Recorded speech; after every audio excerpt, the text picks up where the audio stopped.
கண்ணாடி சொல்லும் 3 பாடங்கள். அன்பார்ந்தவர்களே, நம் முகத்தில் ஏதேனும் அழுக்கோ கரையோ பட்டுவிட்டால் கண்ணாடியில் அது தெரிகிறது.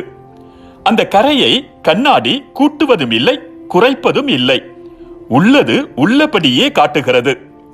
அதேபோல் நம் சகோதரனிடம், சகோதரியிடம், நண்பரிடம், கணவரிடம், மனைவியிடம் எந்த அளவுக்கு குறை இருக்கிறதோ அந்த அளவுக்குத்தான் அதனை சுட்டி காட்ட வேண்டும்.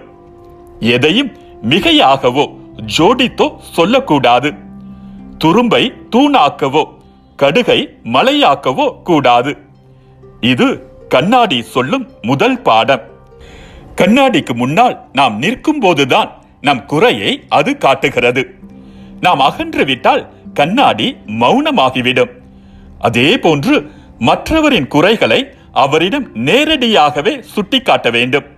அவர் இல்லாத போது முதுகுக்கு பின்னால் பேசக்கூடாது. இது கண்ணாடி தரும் 2வது பாடம்.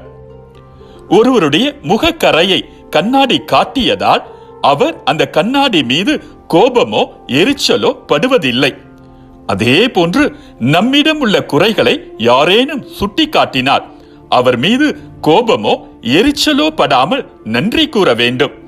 அந்த குறைகள் நம்மிடம் இருக்குமேயானால் திருத்திக் கொள்ள வேண்டும். இது கண்ணாடி தரும் 3வது பாடம்.